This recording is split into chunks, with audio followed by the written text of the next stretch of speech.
ये साला गुप्ता काहे फोन कर रहा है? कहीं इन्हें पता तो नहीं चल गया? हो सकता है बृजभूषण ने कुछ कहा हो। उठाइए फोन। 1 मिनट, अगर आग लगी होगी तो दूसरी बार भी करेगा। इसको कुछ भनक तो पड़ी है, देखते हैं। इतना टाइम काहे लगा फोन उठाने में? सर वो टॉयलेट में थे, इसीलिए। अच्छा, क्या हाल है गांव का? सब ठीक है सर, जैसे था वैसे ही। आपने बोला था शांत रहने को, तो शांत बैठे हैं। सुने तुम ब्रिज बाबू की माँ से मिली? अरे सर, बात का बतंगड़ बन गया है। हम मंदिर गए थे, वो भी वही थी, तो वृद्ध महिला देखकर हमने पूजा में मदद कर दी, बस उसी में 2-4 बातें हुई और कुछ नहीं। 2 बातें हुई या 4? ऐसा कुछ गिने नहीं। क्या हुआ सर, इतना पूछताछ? हम तो यहाँ चुपचाप बैठे हैं। ब्रिज बाबू का फोन आया था, इसलिए फोन किए। वो क्या है ना कि तुम्हारा कोई भरोसा तो है नहीं, हीरोगिरी झाड़ने का पुराना आदत है। मम्मी कसम, हम कुछ नहीं कर रहे सर। तुम्हारी अम्मा को गए अब जमाना हुआ बेटा, चूतिया किसी और को बनाना। शिकायत नहीं आनी चाहिए आगे से। जी सर, बिल्कुल नहीं। इतना तो तय था कि माया की हरकतों की खबर सबको लग चुकी थी, गुप्ता से लेकर बृजभूषण सबको। लेकिन अब तक परम के बारे में या आज रात जो वो करने वाली थी उसके बारे में किसी को भनक नहीं थी। माया और शुक्ला को आज रात का ही इंतजार था। शुक्ला जी, घबराइएगा नहीं, लेकिन एक बात पूछे? पूछे ना मैडम। हमारा प्लान सक्सेस नहीं हुआ तो? ये बात अगर आप कल हमसे पूछती तो शायद हम घबरा जाते, लेकिन आज हमको पक्का यकीन है कि जो भी होगा सब सही होगा। हाँ। अच्छा, कैसे? मैडम जी, आपके साथ बरहम बाबा हैं, बरहम बाबा। आप भी मत घबराइए। भरोसा भी यार कमाल का चीज होता है। शुक्ला जी भी रैम्बो बने बैठे हैं, बताओ। लेकिन कुछ तो होगा सपने का वजह। साला हमारा दिमाग ही ओवरड्राइव पे निकल जाता है कभी कभी। वैसे शुक्ला जी, एक बात और हमको खटक रहा है। और का मैडम जी? ये बृजभूषण अपना मुश्तंडा सबको अब तक नहीं भेजा। उसका आर्मी देखे हैं, और हथियार भी होगा ही उन लोगों के साथ। भेजा वो 3 तिगाड़ा काम बिगाड़ा को, जिसको एक हुल दिया और भाग गया। हाँ, ये बात तो हम भी सोच रहे थे। शायद अभी उसको लग गया होगा कि काम चल जाएगा इतना लोगों से, तो शक्ति प्रदर्शन करके क्या फायदा। हो सकता है, या ये भी हो सकता है कि अभी तक उसको दूर दूर तक कोई डायरेक्ट खतरा ना हो हमसे। हाँ मैडम जी, लेकिन मैडम जी एक बात पूछना था। पूछिए। आज रात का काम मानिए कि हो जाएगा, उसके बाद क्या? गुप्ता जी और बृजभूषण जी तो चढ़ जाएंगे हम लोगों के ऊपर, और ऊपर से ही परम पड़ा हुआ है अपने ही लॉकअप में, उसका भी प्रबंध करना पड़ेगा। आप बस ये मानिए कि जो सोच रहे हैं वो खुदाई में मिल जाए। आगे का प्लान है हमारे पास। ना डिपार्टमेंट कुछ कर पाएगा और ना ही मिस्टर बृजभूषण सिंह। अच्छा फिर ठीक है। और का, ऐसे ही थोड़ी हम माया है और बाकी सब मोह माया। ये डायलॉग बड़ा मस्त है मैडम जी। इधर ये बातें चल रही थी और उधर बृजभूषण को पता चला कि माया ने मुखिया, साहू और पंडित को किस तरह हड़काया है। तो उसने उनसे कहा कि वो खुद आ रहा है गांव, क्योंकि अब इनसे ये बात संभलने वाली नहीं।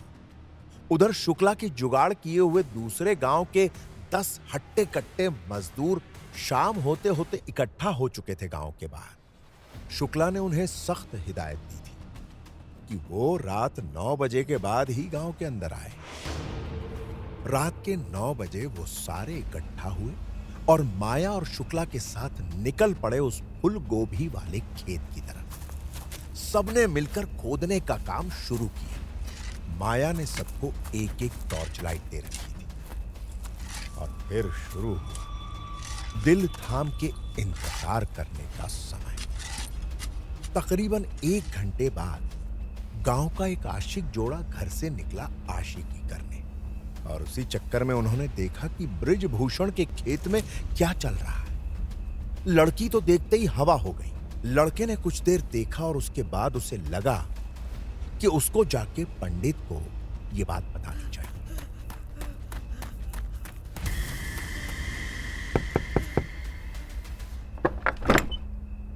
अहो, तुम कहाँ से प्रकट हो गए इतना रात में? हाँ? इतना हाफ काहे रहे हो ये बताओ। वो उधर उधर उधर। अबे क्या इधर उधर लगा रखा है? साफ साफ बोलो ना। वो मालिक का खेत खोदा जा रहा है। जैसे ही लड़के ने पूरी बात बताई, पंडित के होश उड़ गए। सबसे पहला फोन उसने बृजभूषण को लगाया। वो गांव आने के रास्ते में ही था। बृजभूषण ने पंडित को कहा कि मुखिया और साहू को लेकर और गांव के अपने आदमियों को लेकर जाए और जो भी हो रहा है उसे बंद करवाए। इधर खुदाई को 2 घंटे हो चुके थे और कुछ हाथ नहीं लगा। माया थोड़ी परेशान सी होती जा रही, लेकिन शुक्ला को यकीन था आस्था बड़ी चीज होती है। मुसीबत कितनी बड़ी क्यों ना हो, आस्था की ताकत टिके रहने में मदद करती है। माया और उसकी टीम को यह तो पता था कि शायद गांव में से कोई आ सकता है, लेकिन 50 लोगों की फौज आएगी इसका अंदाजा नहीं था। माया ने अपनी और शुक्ला की सर्विस रिवॉल्वर अपने दोनों हाथों में रखी हुई थी, क्योंकि उसे दूर से ही लोगों का हुजूम दिखाई दे चुका था। मैडम जी, लगता है पूरा गांव ही आ रहा है। आप पीछे हट जाइए शुक्ला जी। आप इनमें से ही एक है। ऐसा लगना चाहिए कि हमने आप पे दबाव डाला है। इनको हम देख लेंगे, आप बस काम रुकने मत दीजिएगा। माया पूरी तरह से तैयार थी। भीड़ तेजी से खेत की ओर बढ़ी चली आ रही थी कि तभी कुछ ऐसा हुआ, सब के सब भौचक के रहे। बराम बाबा के स्थान पे जो बरगद का पेड़ था, उसकी हर शाख पे जैसे चमगादड़ बैठ गए।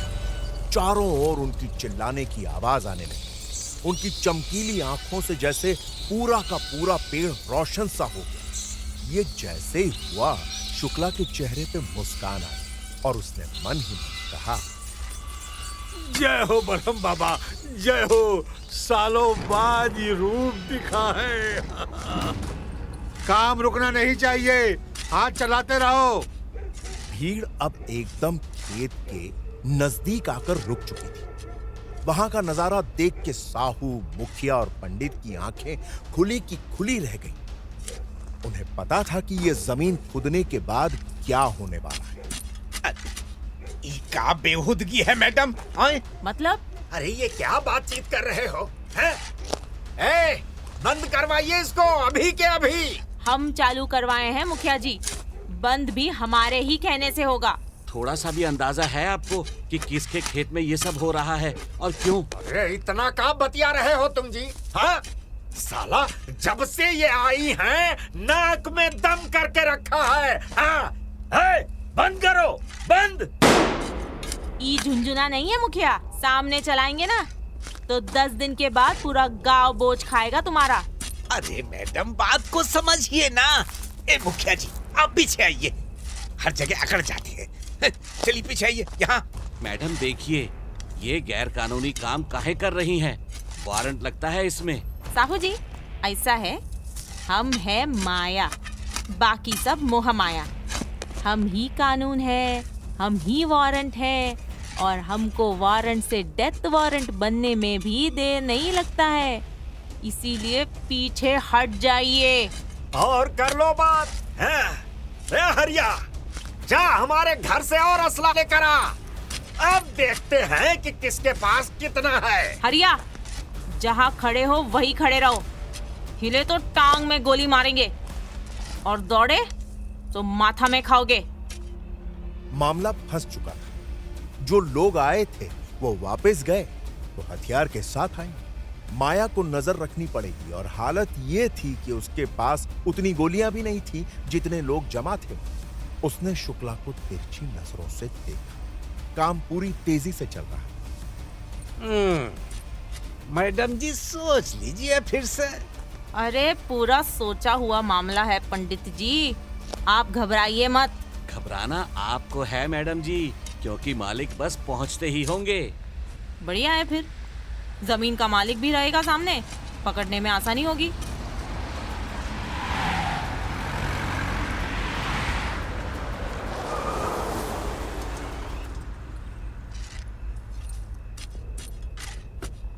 इंस्पेक्टर नी, क्या समझ लियो तुम अपने आप को? क्या ड्रामा हो रहा है यहाँ पर? हाँ?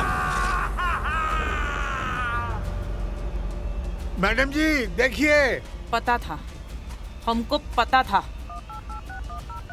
हाँ, 5 मिनट में पहुंचो। हाईवे से 5 मिनट ही है। लोकेशन भेज रहे हैं, लेकिन कैमरा और लाइट्स गाड़ी में ही ऑन कर लेना। किसको फोन किया?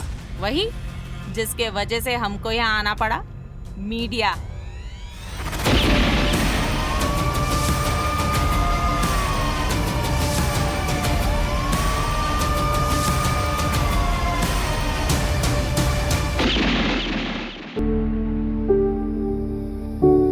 Rosepod Productions. This podcast is now available on Rosepod India YouTube channel. Like, share, and subscribe.